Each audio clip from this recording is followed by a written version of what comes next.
Get a day. Start. Mr. Vice Chairman, knowing the honorable mover of this resolution to be a good parliamentarian, I had expected that he would place before the House all sides of this problem. I had expected that he would be no less interested in the efficiency and discipline of the administration, no less interested in the public welfare than in the interest of the civil services.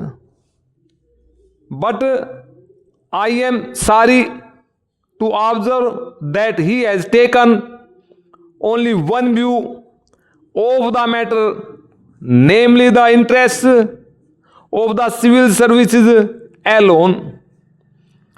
He has not at all dwelt upon the frightful consequences which a strike of the sort we had the misfortune to have would have had on the country and the people in general.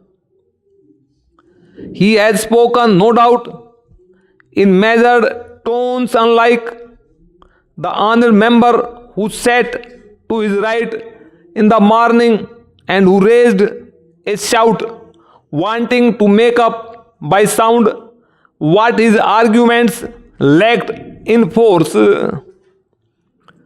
I wish to submit to this House that it would be incorrect and it would be imprudent for this House to accept this resolution. It would be incorrect because by accepting this resolution we would be laying down something bad in principle, and we would also be accepting a policy which would be suicidal and which would cut at the roots of discipline in the services. To the merits of reinstatement or otherwise of these persons, I will come later on. I doubt the very propriety of Parliament going into this matter. Now let us see what has happened.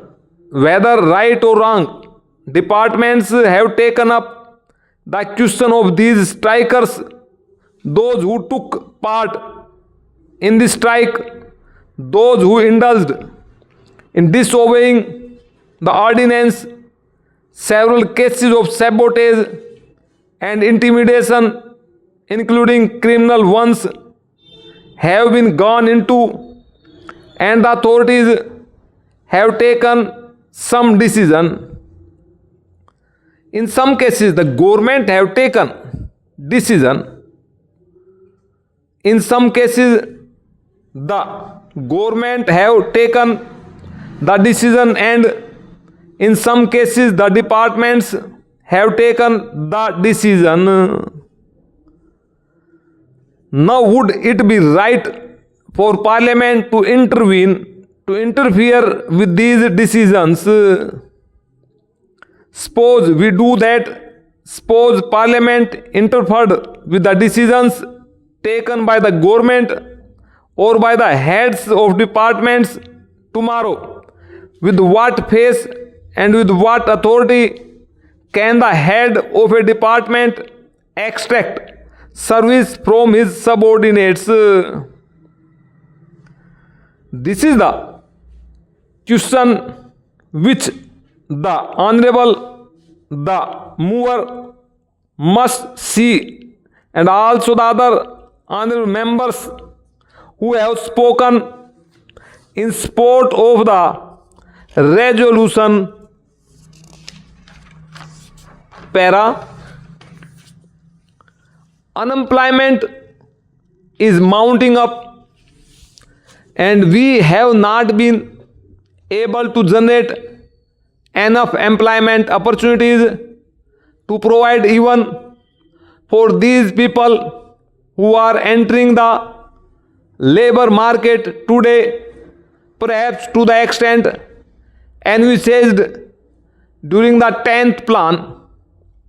The point that I want to make is that it is not quite justifiable to take only one aspect of the 10th plan period, namely the exigencies of capital mobilization, out of the context of the general economic situation in the country.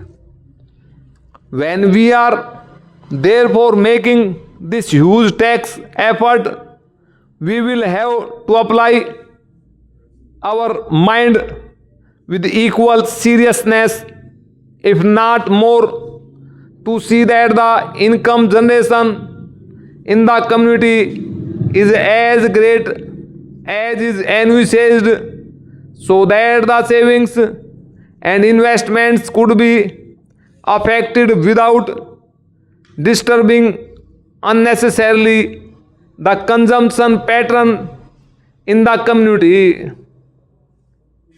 Whenever there is any tax on corporations, this cry is raised, and this cry is always belied by what the industrialists themselves have claimed to be the sensitive barometer to find out the climate for capital formation.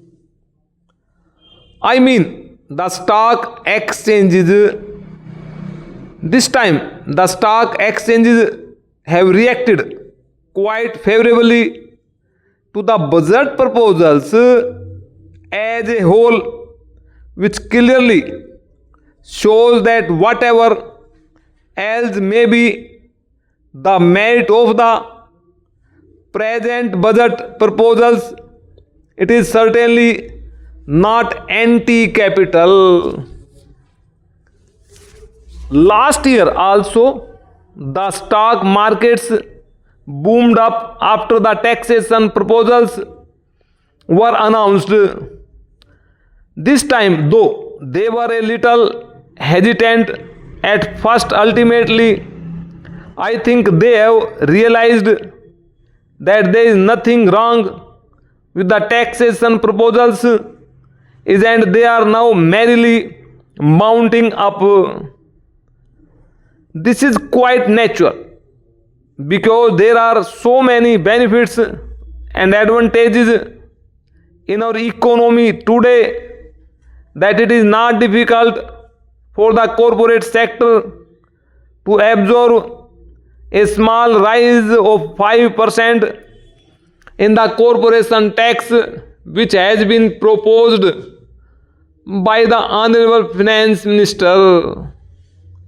The economy of the nation today is more or less a closed economy, because due to the lack of external finances, imports have been virtually prohibited. There is a lot of planning in the country which makes risk bearing rather unlikely, and because of the regulation of the economy, internal competition is also not very great. The risk bearing capacity which is claimed by the industrialists, really forgetting large profits and large yields on their investment, is almost non-existent in our economy today.